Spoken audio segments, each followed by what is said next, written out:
Welcome back to another video lecture from Mrs. Semino. In this section, we're going to be talking about scientific measurements. This is Chapter 2, Section 3, and we're going to be talking about pages 44 to 57. Honestly, though, I think we're not going to quite get to the end. I'm going to have to make a second video talking about significant figures and scientific notation. So this is going to be Chapter 2, Section 3, Part 1. Look for Part 2 if you need help with significant figures and scientific notation. One of the first concepts that I want to dive into here is the idea of accuracy versus precision.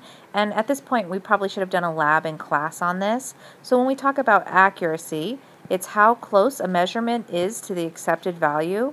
Sometimes we'll call it how close it is to the true value. On the other hand, precision is how close a series of measurements are to each other. So accurate is looking at how correct it is, and precise is like how consistent or how many times can we get that same measurement. And if we're getting that same measurement multiple times, we know that it's very precise. However, if it's a true value, we know that the value is accurate.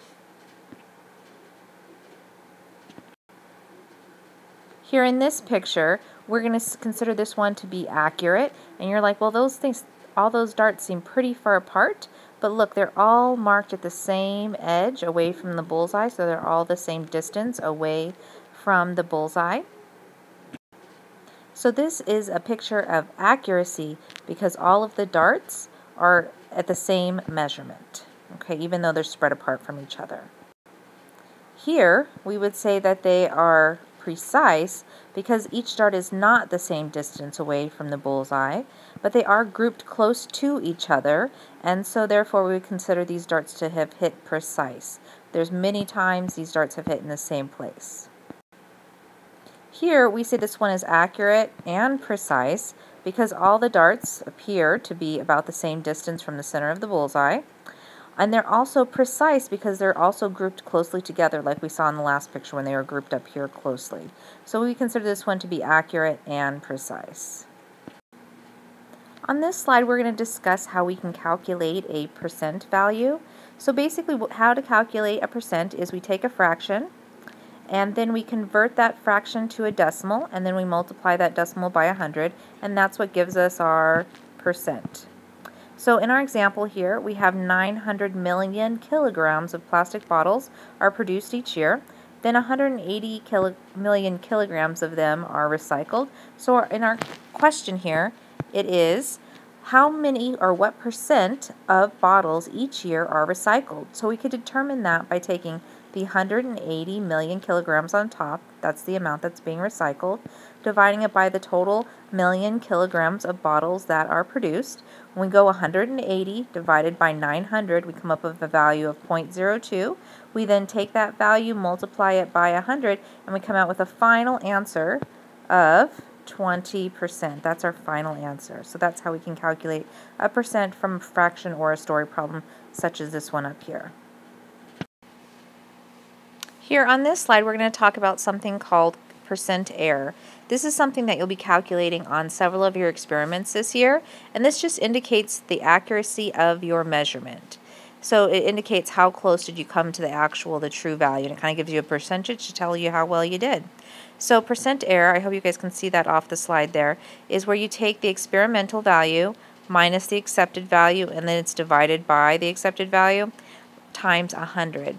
My Mac sometimes converts this a little differently, so I wrote this out again. So again, we have the experimental value, and that's what you calculated or got when we measured in the lab, minus the accepted value, and this is what maybe your teacher is telling you or a textbook or some other resource would be, divided by, and this should be accepted value down here, times 100. And this gives, again, is your percent error. So you probably want to copy this formula down so you have it for future lab experiments. Now, when we make measurements in science, it's maybe a little different how you've made measurements in the past. The idea is that we want to write down all certain or exact digits you can read off the instrument and one more estimated digit. So the estimated digit is something that might be new to you. So when we look at something, we want to record all of the ones that we can read off the instrument plus one more digit called the estimated digit.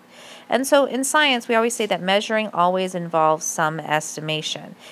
You might think that you're making your measurement incorrect by making an estimation, but you'll see in a second how we're actually making it a more true and a more precise value. So uncertainty, so this is how we sometimes talk about an estimated digit. So we want to estimate the last digit. The uncertainty is plus or minus 1 based off of the estimated digit's place. So when we are making a measurement, if I'm reading somebody's measurement, there's always a degree of uncertainty or unsureness or maybe inaccuracy regarding that value.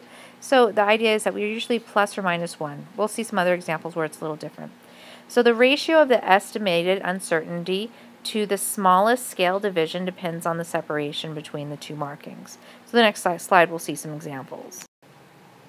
Here on this slide, we're going to show you how we measure an object using that estimated digit, as well as how we determine the uncertainty of the measurement.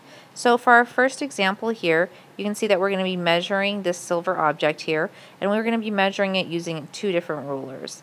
So notice on this ruler over here, it doesn't have all the tick marks. I call these little lines over here tick marks.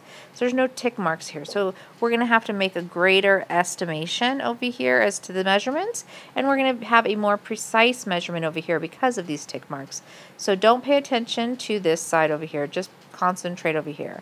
So if I'm to measure this object, it's for sure 1, so I'd record that, plus I need an estimated digit. So when I come down, it doesn't look like it's quite half, because half would be 1.5 inches then. So we say that it's going to be about 1.4. We also say that our measurement has an uncertainty of about a half an inch, because I could be wrong measuring about a half an inch on either side. So notice that we take whatever our certain digit is, and we go to the next one, which is about half an inch, which would be our next measurement, our next best measurement. On this side, though, our measurement is much more precise. So we're for sure for an inch, and now let's count the tick marks. 1, 2, 3, 4. So I'm certain that this silver object is 1.4 inches long. On the other hand, I do need to make an estimated digit, and it's almost to the 5. So I would say that it has a measurement of 1.48. And since I can measure to the tenths place, and the digit that I'm estimating to is the hundredths place, my estimation may have a degree of uncertainty of plus or minus 1/100th of an inch. Okay, you're seeing how we're kind of measuring this. Here, when we look at this thermometer, we can see that this red line looks like it's up almost exactly, okay, to the 30. So that's why we say, okay, it's 30, and it's exactly at 30, so this is our estimated digit here.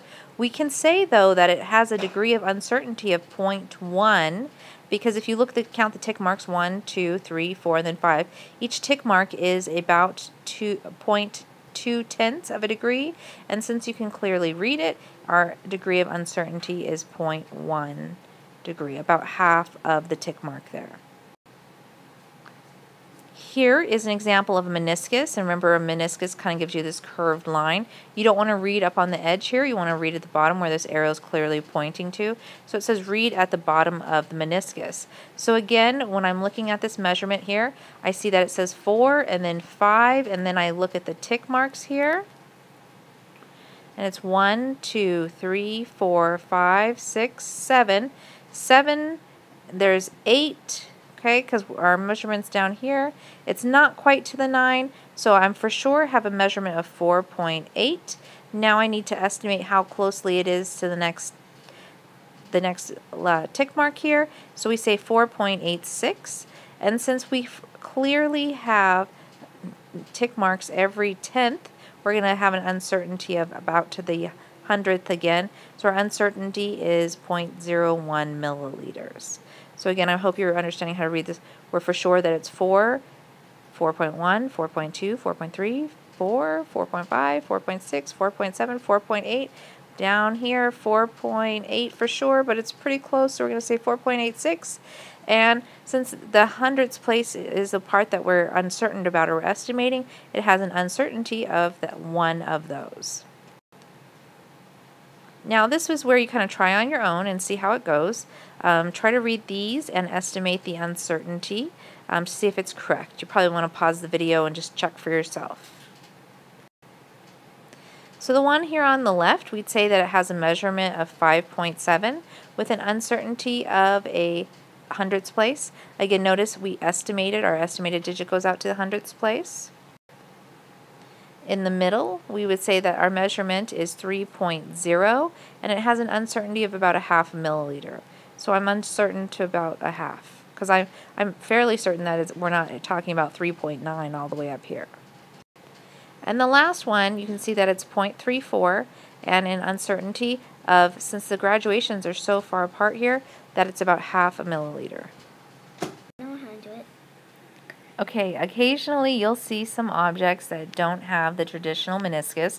So mercury is one of those objects that you'll see that it's kind of inverted, it goes the wrong way. Also, sometimes if you make measurements inside plastic graduated cylinders, you'll also see an inverted meniscus, but you read it basically the same idea. You're going to go to the top of the meniscus. In the next part of this lecture, we're going to be discussing significant figures as well as how to make scientific notation, so please look for that next video. You think that you can prove he turned into Godzilla? But he was lucid. Mordok has a point.